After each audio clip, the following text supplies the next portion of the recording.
욥의 친구들이 욥을 찾아왔습니다. 처음에 사탄이 하나님의 허락을 받아서 욥의 소유물과 또 자녀들, 종들까지 다 잃게 하고, 그 후에도 욥이 하나님 앞에서 그 믿음을 잃지 않는 것을 보고 사탄이 하나님께서 저의 몸을 상하게 하시면 분명히 욥은 하나님께 저주를 할 것입니다. 그 믿음을 내려놓을 것입니다 라고 이야기했습니다. 그때 하나님께서는 좋다, 그럼 그것도 네가 해봐라 라고 사탄을 허락하시죠. 그래서 욥의 몸을 상하게 합니다. 그래서 온 몸에 종기가 나서 재 가운데 앉아서 그 축축하고 수분이 많기 때문에 이 재 속에 앉아 있으면 그 건조한 기운에 조금 낫기 때문에 그 재 속에 앉아서 기왓장으로 자기 몸을 긁고 있었다고 이렇게 나옵니다. 그러한 어려움을, 고통을 겪고 있을 때 그의 욥의 친구들이 그를 찾아옵니다. 위로하기 위하여서 찾아왔습니다. 결과적으로는 위로하지 못했지만 욥의 친구 세 사람, 엘리바스와 빌닷과 소발이 그를 찾아왔습니다. 그래서 이 친구들이 욥과 함께 이야기를 나누고 대화를 합니다. 이 친구들과 욥의 사이에 대화가 오가는 것이 사실은 이 욥기의 거의 많은 부분을 차지하게 됩니다. 이 친구들과 이야기하는 것이 한 번, 두 번, 세 번, 1라운드, 2라운드, 3라운드까지 이제 욥기에 나오는데요. 오늘 우리가 보는 이 8장은 그 첫 번째 1라운드에 속하는 부분입니다. 이 고통을 당한 친구를 위로한다고 온 그 친구들의 말이 참 더 이 욥을 아프게 합니다. 오늘 읽은 말씀에서 보시면요, 3절부터 한번 보시죠. 하나님이 어찌 정의를 굽게 하시겠으며 전능하신 이가 어찌 공의를 굽게 하시겠는가. 4절입니다. 네 자녀들이 주께 죄를 지었으므로 주께서 그들을 그 죄에 버려두셨나니 네가 만일 하나님을 찾으며 전능하신 이에게 간구하고 또 청결하고 정직하면 반드시 너를 돌보시고 내 의로운 처소를 평안하게 하실 것이라. 이 얼마나 잔인한 말을 이 친구들이 했냐 하면, 네 자녀들이 죽은 것은 그들의 죄 때문에 죽은 거다. 그 아이들이 잘못했으니까 죄값을 치른 거다. 이렇게 이야기를 했습니다. 자녀들에 대해서뿐만 아니라 욥에 대해서 이 친구들이 계속해서 하는 이야기가 이겁니다. 네가 지금 이렇게 고통을 당하고 있는 것은 분명히 이유가 있다. 그 이유가 뭐냐 하면 네가 죄를 지었기 때문이다. 너는 인정하지 않지만 너 하나님 앞에 죄를 지었기 때문에 지금 네가 죄값을 받는 거다. 너 빨리 회개해라. 회개해라. 인정해라. 라고 이렇게 이야기합니다. 특별히 오늘 본문에서 빌닷이 그런 식으로 이야기를 합니다. 오늘 우리가 읽지 않았지만 이 8장 끝부분에 가면 20절부터 22절에 이렇게 빌닷이 이야기합니다. 하나님은 순전한 사람을 버리지 아니하시고 악한 자를 붙들어 주지 아니하시므로 웃음을 내 입에, 즐거운 소리를 내 입술에 채우시리니 너를 미워하는 자는 부끄러움을 당할 것이라. 악인의 장막은 없어지리라. 친구들이 하는 얘기가 뭐냐 하면, 하나님은 정직하신 분이기 때문에 악은 악으로 갚으시고 의에는 의로 갚으신다는 겁니다. 네가 죄를 지었으니까 죄값을 치르는 것이고 그것이 고통으로 나타나는 것이다. 이렇게 이야기를 합니다. 우리는 이것을 세상에서 많이 듣습니다. 이런 원리에 대해서. 인과응보라는 불교 용어죠. 인과응보라는 이야기도 우리가 하고요. Cause and effect라고 우리가 과학에서 원인에는 그 항상 결과가 따르는 것을 우리가 이야기하기도 합니다. 또 속담에서는 심은 대로 거둔다. 뭐 이런 말도 우리가 합니다. 이러한 것들은 오늘날 세상에서 이 세대의 상식으로 통하는 것들입니다. 상식. 즉 자기가 한 일 그대로 자기가 그 결과를 맞이해야 된다는 것이죠. 그게 상식입니다. 우리는 이 상식이 많이 통하길 원합니다. 왜? 그것이 공평하다고 생각하기 때문입니다. 공평, 상식이고 공평하고 그것이 정의롭다고 이 세대가 생각하는 겁니다. 그래서 우리는 드라마나 영화 같은 것을 볼 때 이 권선징악의 주제를 참 좋아합니다. 그리고 권선징악의 주제에서 벗어난 것들에 대해서는 우리가 뭔가 굉장히 보고 나서도 마음이 좋지 않고 흡족하지 않은 경우를 우리가 많이 봅니다. 저는 요즘 드라마를 잘 보지 않습니다. 거룩해서가 아닙니다. 드라마가 재미가 없어서도 아닙니다. 그냥 소문으로 재미있다는 드라마들을 많이 듣기 때문에 보고는 싶을 때도 있습니다. 근데 시간이 없습니다. 그러니까 시간이 항상 없는 게 아니고요. 혼자 바쁜 척 한다고 또 이렇게 생색낸다 그러실까봐. 그게 아니고, 그쵸, 저도 많이 바쁘지만 안 바쁘고 시간이 좀 날 때도 있어요. 근데 드라마는 그 안 바쁠 때만 볼 수 있는 게 아니거든요. 계속 연속해서 봐야 되지 않습니까? 그럼 바쁠 때도 봐야 되는데 이 바쁠 때 드라마 보지 못하는 그 괴로움이 너무 커서요. 차라리 그거 안 보는 게 낫겠다 해서 잘 안 봅니다. 그래서 한 방에 볼 수 있는 걸로 끝냅니다. 그랬더니 다큐멘터리밖에 없더라고요. 저는 다큐멘터리를 굉장히 좋아합니다, 사실은요. 그리고 개콘을 봅니다. 어쨌든 근데 제가 예전에, 아주 예전에 보았던 드라마 중에, 제가 이제까지 보았던 한국 드라마 중에 제일 재밌었다고 아직까지도 이야기하는 드라마가 있습니다. 하얀 거탑입니다. 하얀 거탑. 예전의 드라마인데요.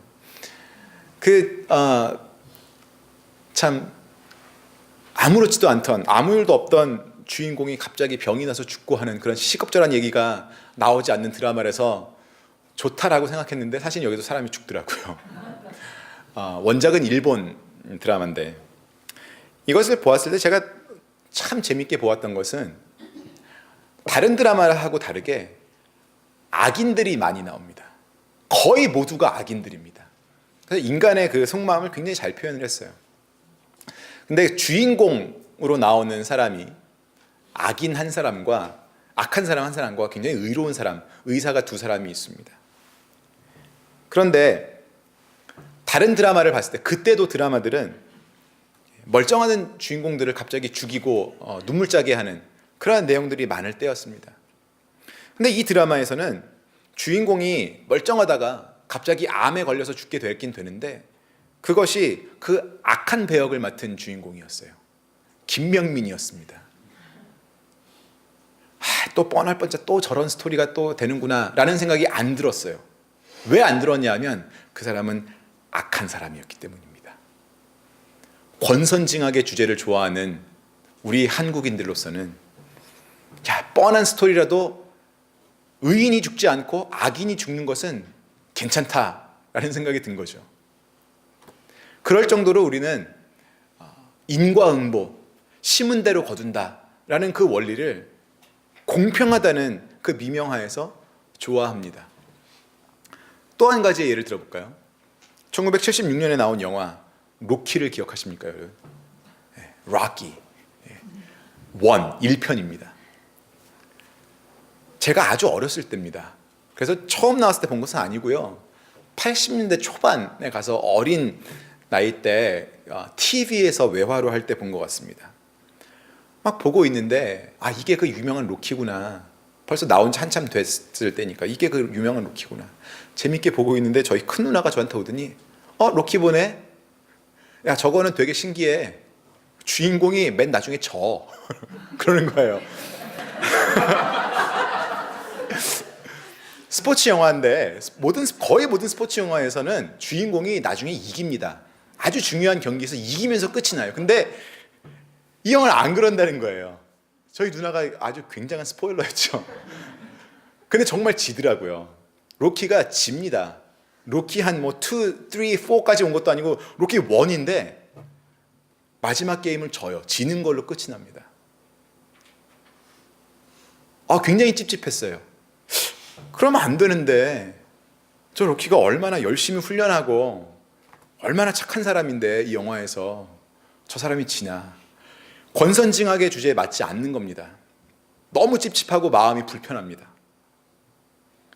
이러한 모든 것들을 우리가 볼 때 우리는 공평한 것들을 좋아하고 그 공평한 것들이 상식이 되길 원합니다. 그리고 우리가 생각할 때 그 공평한 상식은 인과응보, 라고 생각을 하는 겁니다. 그래서 이 욥의 친구들도 욥에게 그렇게 말을 합니다. 이것은 교회 밖에서만 있는 원리가 아니고 믿지 않는 사람들만 이야기하는 것이 아니고 교회 안에 있는 사람들도 그렇게 많이 이야기합니다. 공평해야 한다고. 욥의 친구들, 네가 죄를 지었기 때문에 네가 지금 고통을 당하는 것이다. 너의 자녀들이 죄를 지었기 때문에 너의 자녀들이 죽은 것이다. 이렇게 이야기를 합니다. 그게 사실일까요? 고통의 원인이 정말 죄입니까? 답은요, 그럴 수도 있고 안 그럴 수도 있다는 것입니다. 요한복음 9장에 예수님께서 말씀을 하십니다. 요한복음 9장 첫머리에 이런 장면이 나옵니다. 예수님께서 제자들과 길을 지나가실 때 맹인 한 사람이 그들에게 다가옵니다. 예수님의 제자들이 예수님께 물어서 말하기를, 랍비여, 이 사람이 맹인으로 난 것이 누구의 죄로 인함이니까? 이 사람 스스로의 죄 때문에 그렇습니까? 아니면 이 사람의 부모의 죄 때문에 그렇습니까? 그때 예수님께서 대답하시기를, 이 사람의 죄도 아니고 이 사람의 부모의 죄 때문에 그런 것도 아니다. 오로지 하나님이 하시는 일을 나타내시고자 합니다. 이렇게 말씀을 하십니다. 우리가 보는 다른 사람의 고통, 그리고 우리가 스스로 겪는 우리 자신의 고통이 그 원인이 어디에 있는지 우리는 잘 알 수 없다는 거예요. 나의 죄 때문에 생긴 고통이다. 너의 죄 때문에 네가 잘못했으니까 이렇게 네가 힘든 거 아니냐. 이런 말을 할 수 없다는 겁니다. 죄의 원인 때문에 일어날 수도 있고 아닐 수도 있다는 거예요. 아닐 때도 사실은 많습니다. 굉장히 잔인한 그런 다른 사람의 고통을 보고 잔인하게 평가하는 그러한 이야기들이 있었습니다. 미국의 유명한 정치인의 가족 중에 케네디가를 여러분들 아실 겁니다. 굉장히 명문 집안이죠. 그런데 이 케네디가의 식구들이 굉장히 많이 비극적으로 세상을 떠나고 사고를 당하고 했던 것도 여러분들 들으셨을 겁니다. 교회 안에서 어떤 가르침 중에 이런 이야기를 들은 적이 있습니다. 존 F 케네디 대통령이 대통령으로 있었을 때 미국 안에 있는 모든 공립학교에서 기도를 못하게 했다. 그래서 그것 때문에 벌받아서 그 사람 암살당했고, 그것으로 벌받아서 그 식구들도 그렇게 다 비극을 맞이한 것이다. 이런 얘기를 제가 들었습니다. 저는 공립학교에서 기도를 못하게 하는 그것이 의롭다고 절대로 생각하지 않습니다. 옹호하지 않습니다. 그러나 여러분, 한 사람의 그 고통에 대해서, 한 가정의 비극에 대하여서 어떻게 그렇게 이야기할 수 있을까요? 그 사람이 죄값을 치른 것이다. 어떻게 그렇게 이야기할 수 있을까요? 예수님의 말씀도 그 사람의 죄 때문이 아니고 하나님이 하시고자 하시는 일을 보이기 위함이다라고 하신 건데요. 그렇게 말하는 나는, 그 사람의 고통은 그 사람의 죄 때문에 온 것이다라고 말하는 나는 정말 죄가 없어서 지금 나 고통당하지 않고 있다고 자신 있게 말할 수 있는 겁니까? 3년쯤 됐나요? 동일본의 대지진이 일어났습니다. 정말 엄청난 이 사건으로 인하여서 일본 자체가 뒤바뀌는, 경제적으로 정치적으로 그 나라의 위상 자체가 흔들리는 그러한 일이었습니다. 그런데 그 일에 대해서도 어떤 교회의 강단에서 이러한 설교 예화가 나왔다고 합니다. 일본 사람들 예수님 믿지 않으니까 벌 받은 거라고, 우상이 많은 나라니까 벌 받은 거라고. 여러분, 이 케네디가의 비극에 대한 것이나 동일본의 대지진에 대한 것이나 정말 그들의 죄 때문에 그들이 벌 받은 것이라고 당연하게, 그리고 아주 자신 있게 우리가 이야기할 수 있다면, 그리고 그게 정말 사실이라면, 이 세상의 모두가 자신들이 지은 죄 때문에 그런 고통을 당해야 하는 게 사실이고 진리라면 지금 우리 중에 여기 살아남아 있을 사람이 누가 있겠습니까? 그리고 여러분 정말 자신 있습니까? 우리는 일본에 사는 그 사람들보다 의로워서 그런 고통 당하지 않고 지금까지 살아있다고 그렇게 자신 있게 이야기할 수 있습니까? 다시 말씀드리면 그 고통의 원인은 죄 때문일 수도 있고 죄 때문이 아닐 수도 있습니다. 중요한 것이 뭐냐면 우리에게는 그 고통의 원인을 평가할 수 있는 권리가 없다는 거예요. 우리가 그런 자리에 있지 않는 것입니다. 오로지 그 권리는 하나님께만 있는 것이고 우리는 다른 사람의 고통을 그런 식으로 이야기할 수 없다는 겁니다. 왜? 나 자신도 고통당하고 살면서 나 자신도 그 고통들을 피하지 못하는 것 알고 있으면서 내가 감히 누구의 고통을 판단합니까? 그러면 나 자신의 고통에 대해서도 이거 내 죄 때문에 내가 잘못해서 그러는 거라고 하나하나 모든 고통에 대해서 그렇게 인정하고 살아갑니까? 아니요, 우리 그렇지 않아요. 자기 자신의 고통에 대해서는 운이 없다, 재수가 없다, 어떻게 이럴 수 있지? 이런 말들을 아무렇지도 않게 내뱉으면서 어떻게 남들의 불행과 고통에 대해서는 자기가 잘못했으니까 그렇지, 쌤통이다, 그럴 줄 알았다, 그런 말이 어떻게 그렇게 쉽게 나오냐는 겁니다. 고통의 원인, 그것은 그 사람의 죄일 수도 아닐 수도 있습니다. 그러나 우리에게 그것을 판단하는 권리는 없습니다. 우리에게 할 수 있는 일, 다른 사람이 고통에 신음하고 있는 것을 봤을 때 할 수 있는, 우리가 할 수 있는 단 한 가지 일, 그건 뭐냐 하면 하나님의 뜻이 거기에 있다는 것을 우리가 인정하는 것입니다. 그리고 그들을 위로하고 그들과 함께 마음 아파해야 하는 겁니다. 한국에서는 무슨 이렇게 엄청난 사고들이 날 때 보면 늘 책임자를 찾아서 추궁하고 그들을 처벌합니다. 당신이 잘못했다는 것, 책임을 지우고 그것에 따라 처벌받을 사람을 찾는 일이 그 아픔을 당한 사람들의 아픔을 치유하는 것보다 훨씬 더 중요해 보일 때가 있습니다. 제가 몇 주 전에 칼럼에 썼지만 그 내용을 조금 중간에 간략하게 썼지만 대학생들이 한 수련원에서 강당 지붕이 무너져서 많이 죽고 다쳤을 때 언론이 그 사건을 다루는 그 방향이 그들과 함께 아파하는 것, 안타까워하는 그런 방향인 것보다 누가 뭘 잘못했고 누가 어디서부터 잘못했고 책임을 져야 하고 이런 것들이 더 많더라고요. 사고가 있을 때마다 그러한 이야기를 더 많이 들어서, 물론 그게 언론의 특성이겠죠. 언론은 그렇게 할 수밖에 없을 겁니다.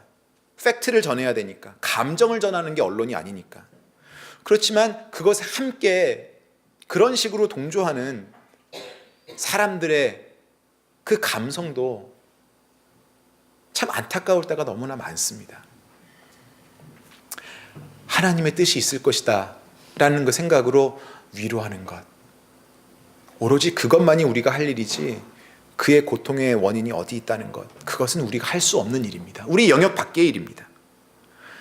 그런데 하나님의 뜻, 주님의 뜻이 어딘가에 있을 겁니다 하는 것, 이거 참 무책임한 말 같습니다. 할 말 없으면 예수쟁이들은 하나님의 뜻, 주님의 뜻 가지고 나온다고 그렇게 우리를 조롱하면서 조소하는 사람들이 있습니다. 우리가 하나님의 뜻이라고 이야기할 때마다 그것에 대해서 그렇게 놀리는 것이죠. 뭐든지 알쏭달쏭한 일만 생기면 교회 다니는 사람들은 다 하나님의 뜻이라고 외쳐댄다고 합니다. 물론 아무 것에나 갖다 대서 자신의 실수와 잘못과 죄까지도 덮을 요량으로 거기에 하나님의 뜻을 갖다 대는 그러한 기독교인들이, 아주 몰상식한 기독교인들이 있어서 우리가 세상에서 그렇게 조롱을 받는 것, 그것도 사실입니다. 그런데 원래 하나님의 뜻이라고 표현하면서 그 하나님의 뜻을 우리가 언급하는 것, 그것이 그런 무책임한 말로서 시작된 것이 아닙니다, 여러분. 정말 절망할 수밖에 없는 그런 고통 중에서 소망을 찾는 것이 하나님의 뜻을 기억하는 겁니다. 저번 주에도 잠깐 얘기했지만 우리가 지금은 알 수 없지만 왜인지 그 해답이 정답이 무엇인지 지금은 알 수 없지만 나중에는 다 알 수 있을 거라는 그 소망, 그것 때문에 우리가 하나님의 뜻을 기다리는 겁니다. 솔직히 보면 우리가 왜 내가 이런 고통을 당하고 있는가, 이 고통이 어디서 온 것인가, 그 원인이 무엇인가, 그 원인에 대한 답을 얻고 싶어 하지만 사실은 그 순간에 그 답이, 그 정답이라는 것이 도움이 안 돼요. 내가 고통당하고 있는 그 순간에 내가 왜 이 고통을 당하고 있는가, 내가 뭘 잘못했는가, 거기에 대한 정답이 주어졌다고 해도 고통받고 있는 그 순간에 아무런 도움이 안 됩니다. 오히려 그 고통당하는 순간에 도움이 되는 것은 내가 그 고통의 순간을 벗어날 수 있는 소망입니다. 그 시간을 견디어내고 다시 일어날 수 있는 소망이 나에게 도움이 되는 것이지, 원인에 대한 정답이 나에게 도움이 되는 것이 아니란 겁니다. 그저 죄인의 궁금함 때문에 그것이 알고 싶고 그것을 알 수 없었을 때, 그 정답이 나오지 않았다고 생각했을 때 하나님을 블레임하는 거지, 정답이 주어졌다고 하더라도 그것은 우리에게 사실 고통 중에는 아무런 도움이 안 된다는 것을 우리는 알아야 합니다. 하나님은 신명기 29장 29절에 이렇게 말씀하십니다. 감추어진 일은 우리 하나님 여호와께 속하였거니와. 감추어진 일은 우리 하나님 여호와께 속하였거니와. 우리가 정답을 낼 수 없는 것, 내가 왜 이 고통 중에 있는가, 이 고통이 왜 나에게 시작됐는가, 그 원인을 알 수 없는 것, 그거 하나님께 있다는 거예요. 그 원인이 무엇인지 규명하고 원인이 뭐다라고 정답을 내는 그 일은 하나님의 일이라는 겁니다. 나의 일이 아니라는 겁니다. 하나님의 영역이기 때문에 우리가 그것을 보여주세요 할 필요도 없고 그럴 일도 없다는 겁니다. 그저 하나님께서 하시기 때문에 오히려 우리는 우리에게 속한 것, 하나님께서 이미 보여주셨고 알려주신 그것만을 우리가 받아 누리면 된다는 겁니다. 고통의 원인, 함부로 죄라고 쉽게 말하는 것, 우리가 바로 그 고통 중에 있는 사람들을 저주하는 겁니다. 여러분, 당신 이렇기 때문에 벌 받는 거야. 욥의 친구들이 욥에게 하는 것이 그겁니다. 욥의 친구들의 잘못이 뭐냐 하면요, 엘리바스, 빌닷, 소발, 이 세 사람이 하나님에 대해서 모르는 사람들이 절대로 아니었습니다.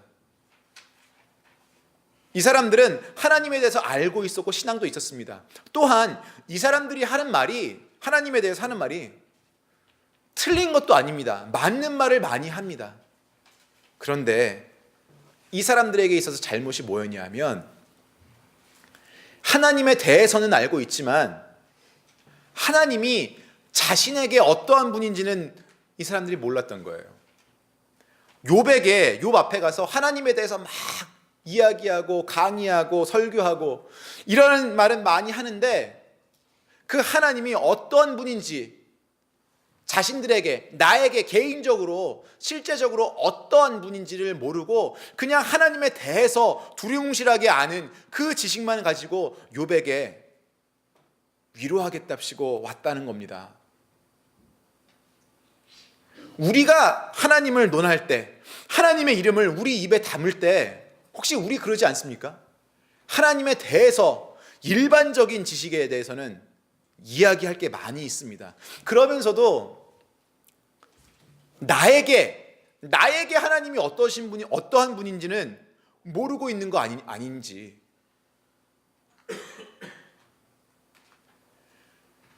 하나님에 대한 일반적인 지식을 논하려면 상식 안에서 많이 이야기할 수 있습니다.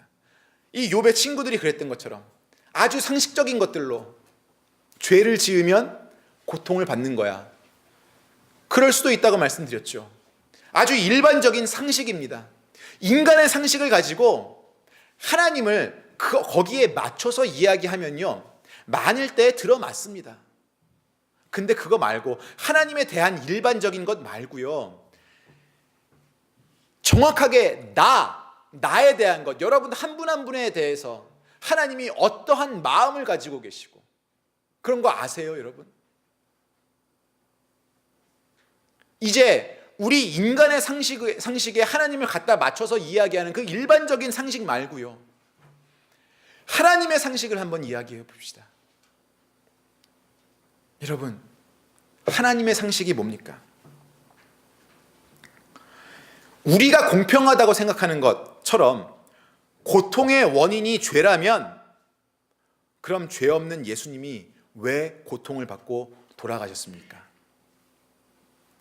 예수를 믿지 않는 사람들도 예수라는 인물이 죄가 없었다는 것에는 거의 동의를 합니다.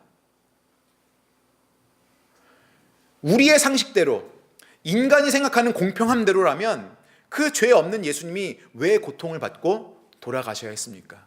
이것에 대한 질문은 공평함으로, 상식으로 얘기하자면 그냥 예수님이 불운했다라는 것밖에 없겠죠. 그런데 여러분, 하나님의 상식은 그것과는 정반대입니다. 하나님의 상식은 예레미야 3장 22절에 나와 있습니다. 배역한 자식들아 돌아오라. 내가 너희의 배역함을 고치리라. 배역한 자식들아 돌아오라. 배역한 자식들아 돌아오라. 이게 하나님의 상식입니다. 우리의 상식으로, 우리의 공평함으로 이야기하면요, 배역한 자식들에게 왜 돌아오라고 이야기를 하겠습니까? 배역한 자식들아 가라. 꼴도 보기 싫다. 나랑은 아무런 인연도 갖지 말자. 우리는 서로 사랑하는 관계가 될 수 없다.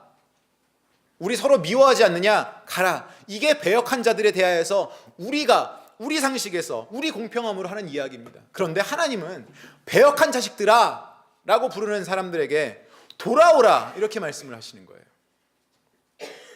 우리의 모든 상식, 우리의 공평함을 하나님이 뒤집어 놓으신 겁니다.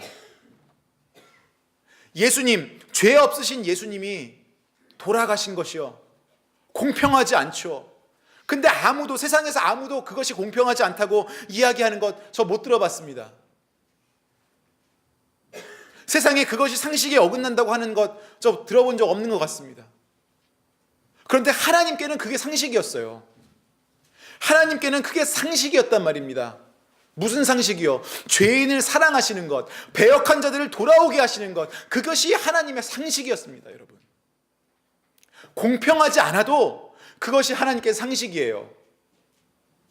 죄인을 사랑하는 것, 나의 자녀들을 내가 사랑하는 것, 그게 하나님의 상식이었습니다. 그래서 우리 인간의 상식으로 설명되지 않는 하나님의 상식이 이 성경에는 너무나 많이 나와 있고, 우리가 욥을 읽으면서 그러한 것을 볼 수 있는 겁니다. 인간의 상식과 인간의 공평함으로 설명되지 않는 하나님의 상식, 그 안에 하나님의 사랑이 있습니다. 고난받을 이유가 없는 예수님, 그러나 그분의 인생의 결과는 뭐였습니까?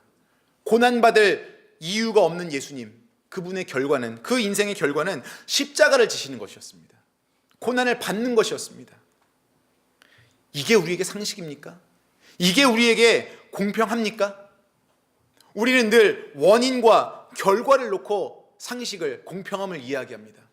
원인이 있고 그것에 따르는 결과가 나와야 한다는 겁니다. 이 세대는 그 원리를 구하고 그것이 정의를 구현하는 일이라고 생각을 합니다. 그런데 하나님의 상식에서는요, 원인도 있고 결과도 있습니다. 그런데 우리가 우리 상식에서 가지고 있지 않은 한 가지가 그 사이에 있죠. 뭐냐면 희생입니다. 희생. 하나님께는 원인, 그리고 희생, 그리고 결과가 있습니다. 그렇기 때문에 우리가 인간의, 죄인의 생각으로 이야기하는 그 원인과 결과보다 완전히 다른 결과가 나오는 것입니다. 희생이 있기 때문에. 내가 나의 자녀들 죄인이지만 부족하지만 나의 자녀들을 사랑하겠다는 그런 하나님의 마음이 있기 때문에 그 희생을 감수하시기 때문에 원인에 따르지 않는, 원인과 평행하지 않는 결과가 나올 수밖에 없습니다. 그게 우리 하나님의 상식이고 그것이 우리 하나님의 사랑입니다, 여러분. 지금 우리 중에서 복음의 결과인 그 사랑을 받은 우리 모두 이 안에서 내가 하나님께 사랑받을 만한 그런 원인의 삶을 살았다라고 이야기할 수 있는 사람 아무도 없습니다, 여러분. 여러분 뭘 그렇게 많이 잘 하셔서 하나님께 그토록 많은 사랑을 받으십니까? 뭘 그렇게 잘하셨어요? 저도 아니에요. 아무리 생각해도 제가 하나님께 사랑받을 이유 없습니다. 저 이 자리에 서서 하나님의 말씀 성경을 가지고 설교를 할 그러한 자격도 없는 것 지금 이 순간에도 압니다. 제가 어떻게 살아왔는지 제 자신이 다 알기 때문에 그래요. 저 사랑받을 자격 정말 하나도 없습니다. 하나님의 사랑, 우리가 쉽게 이야기할 것 아닙니다. 그냥 인간 사회에서 서로에 대한 감정을 사랑이라는 단어를 빌어서 이야기하듯이 하나님의 사랑도 그렇게 이야기한다면 이건 큰 오산입니다, 여러분. 하나님의 사랑은 그렇게 원인과 결과로 인과응보론적으로 나오는 그런 사랑이 아니기 때문에 그렇습니다. 여기에는 희생이 분명히 있습니다. 그 희생이 있어서 결과적으로 나오는 사랑이 하나님의 사랑입니다. 세상에서 사랑에 대해서 많이 이야기하지만 그 사랑에 희생이 섞여 있는 적은 많이 없습니다.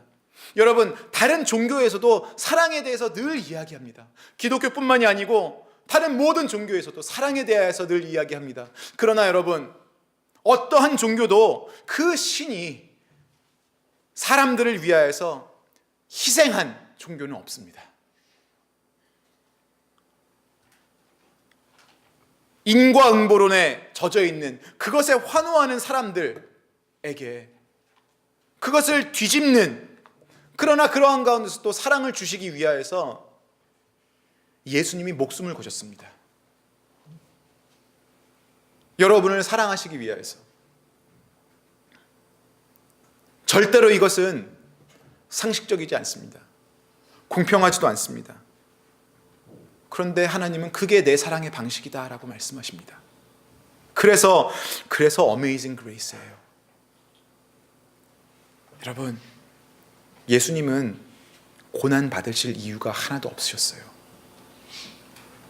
근데 그 자리에 나아가셨습니다.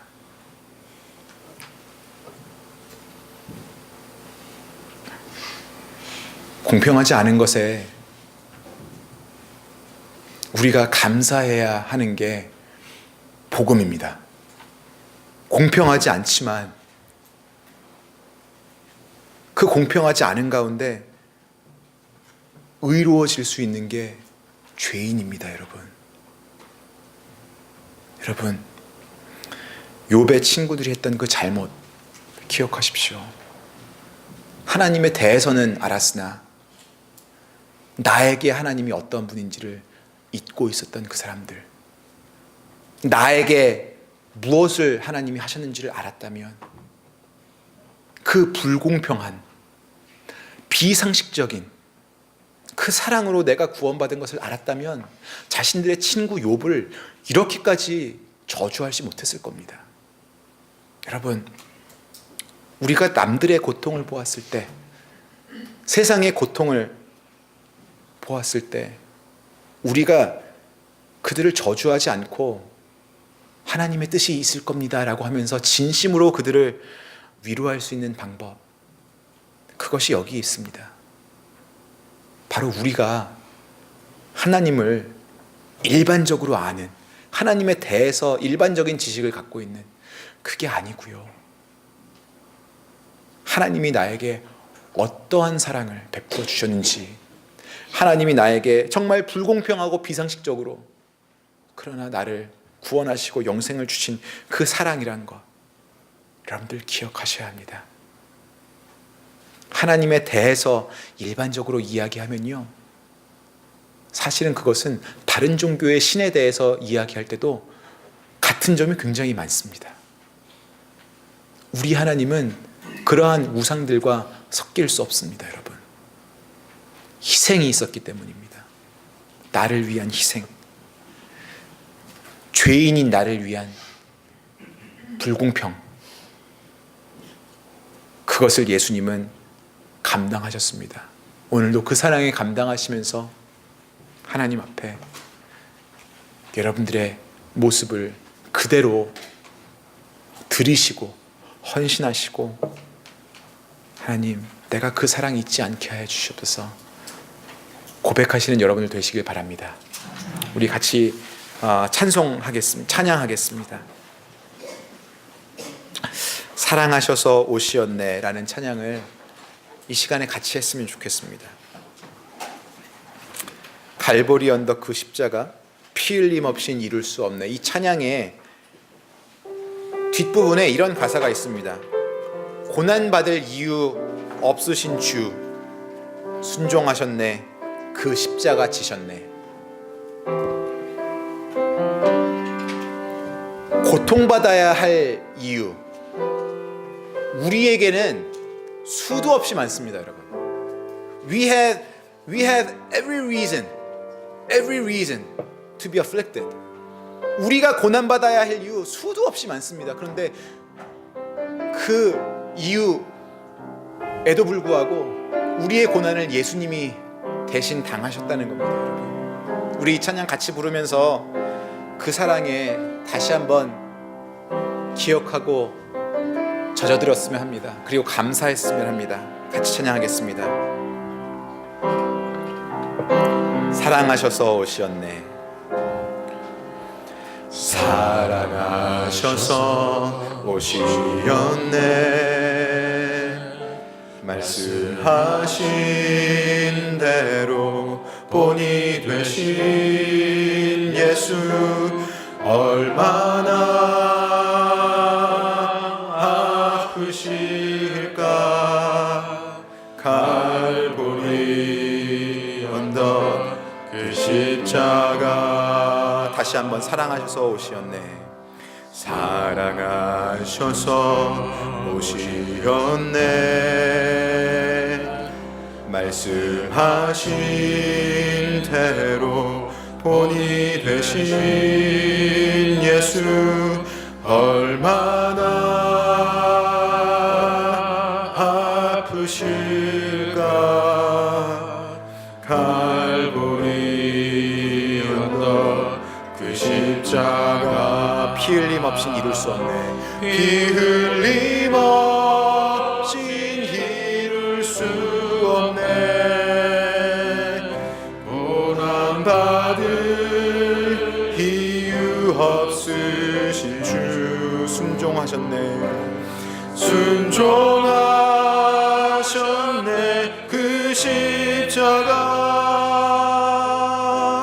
지셨네. 우릴 위해 사랑하셔서. 다시 한번 우리 부르겠습니다. 사랑하셔서 오시었네. 사랑하셔서 오시었네. 말씀하신 대로 본이 되신 예수 얼마나 아프실까.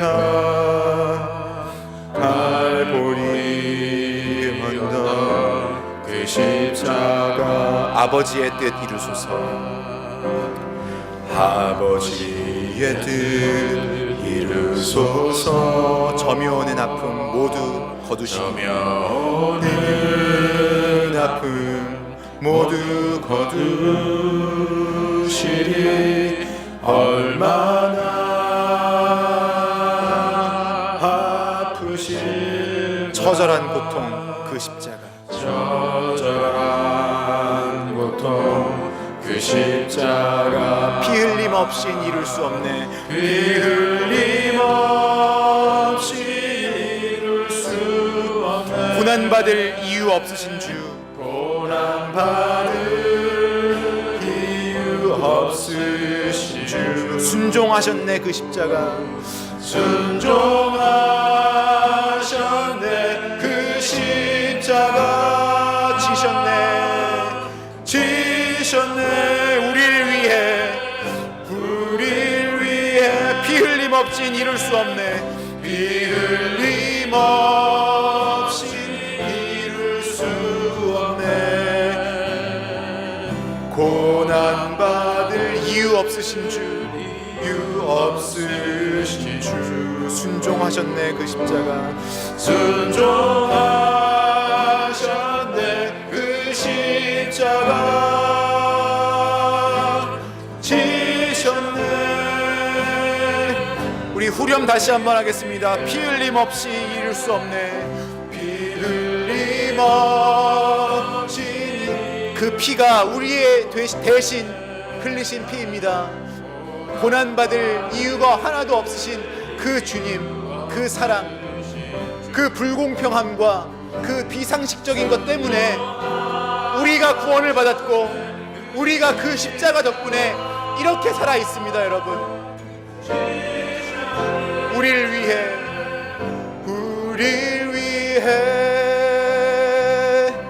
기도하겠습니다. 우리가 너무나 쉽게 생각하여서 다른 사람들의 고통을 보고 저럴 줄 알았어. 아, 하나님 살아계시는구나. 여러분, 그게 얼마나 악한 겁니까? 내가 어떤 사람인지 안다면, 내가 어떻게 살아왔는지 나 자신이 인정한다면 다른 사람에 대해서 그렇게 이야기할 수 있을까요? 똑같은 사람입니다. 나도 그들보다 하나도 의로울 것 없고요. 나도 똑같이 나 자신에게 그럴 줄 알았어. 아, 하나님 살아계시네. 저주받고 고통받는 것에 나 자신에게 그렇게 이야기하고 살아야 할 그러한 인생입니다. 그런데 그 저주를 예수님이 대신 당하셨다는 겁니다. 죄라는 나의 원인을 예수님께서 짊어지시고 거기에 따라오는 공평한 결과, 죽음, 고통, 십자가의 고난, 그 공평한 결과를 예수님께서 당하셨다는 겁니다. 여러분, 정말 그렇게 공평한 거 원하세요? 그게 정말 정의라고 생각하세요? 지금 여기 있는 우리 모두가 공평하지 않은 은혜를 받았는데요, 비상식적인 은혜를 받았는데요, 하나님의 상식이 그런 건데요, 인간의 상식이 말하는 공평함과는 거리가 먼데요. 그래서 여러분, 우리가 겸손해야 됩니다. 고난받으실 이유가 없으신 주님이 나 때문에 고난 당하셨기 때문에 그렇습니다. 공평하신 거 원한다면 십자가에서 찾으십시오. 공평하게 죄 때문에 죽으셨습니다. 근데 그 죄는 예수님 스스로의 죄가 아니셨어요. 나의 죄 때문이었습니다. 여러분, 감사하면서 우리가 기도해야겠습니다. 하나님, 그러한 엄청난 사랑을 받은 사람으로서, 엄청난 은혜를 받은 사람으로서 내가 다시는 남의 고통을 평가하지 않게 하여 주시옵소서. 늘 그들에게 위로할 수 있는 사람이 되게 하시고, 하나님에 대해서 말하는 사람이 아니라 하나님이 나에게 어떠한 분이신지를 간증하는 그런 사람 되게 하여 주시옵소서. 우리 이 시간에 같이 기도하겠습니다. 기도하고 제가 마무리하겠습니다. 기도하겠습니다. 아버지 하나님, 주님, 우리 주님 앞에 무릎 꿇습니다. 다시 한번 머리 숙입니다. 우리의 부족함과 우리의 못남과 아버지, 우리의 죄악이 우리 눈에 다시 한번 보여서, 우리 마음속에 다시 한번 기억나서 아버지, 주님 앞에 겸손함으로 무릎 꿇습니다. 아버지, 고통의 원인에 대하여서 함부로 논하려고 하였던 아버지, 그런 나의 건방짐과 교만함, 아버지, 여기서 벗어나서 주님 앞에 무릎 꿇습니다. 도대체 내가 뭔데, 아버지, 도대체 내가 어떠한 권리로, 어떠한 자격으로 그 사람들에 대하여서, 그 사람들의 인생에 대하여서 그렇게 논해왔는지요. 아버지, 용서하여 주시옵소서. 아버지, 내가 하나님에 대하여서 그냥 일반적으로 두루뭉실한 그런 지식으로 다른 종교의 우상들처럼 이야기하는 것이 아니라 아버지, 정말 하나님께서 나에게 어떤 사랑을 주셨고 나에게 어떤 은혜를 주셨는지 그것을 가지고 고난 중에 있는 형제 자매들을 위로하게 하여 주시옵소서. 하나님, Amazing Grace입니다. Amazing Grace입니다. 세상의 상식으로 이해할 수 없는 그런 Amazing Grace입니다. 세상 사람들이 말하는 그런 공평함으로 정립할 수 없는 그러한 사랑입니다. 하나님, 아버지, 우리가 다시는 세상의 지식에 기대어 일반적인 종교의 신들처럼 하나님에 대해서 논하지 않게 하여 주시옵소서. 나에게 하나님께서 어떠한 사랑을 주셨는지를 알고 그 사랑을 기억할 때 더 겸손하여서 아버지, 그 겸손한 마음으로 고난 중에 있는 형제 자매들을 위로하게 하여 주시옵소서. 아버지, 우리에게는 자격이 없습니다. 주님께 사랑받을 자격도 없고 다른 사람의 고난을 이렇다 저렇다 평가할 자격도 없습니다. 겸손하게 하여 주시옵소서. 겸손하게 하여 주시옵소서. 아무것도 아닌 내가 그 사랑을 받은 것에 겸손하게 하여 주시옵소서. 다른 사람들을 대할 때 그런 겸손함으로 대하게 하여 주시옵소서.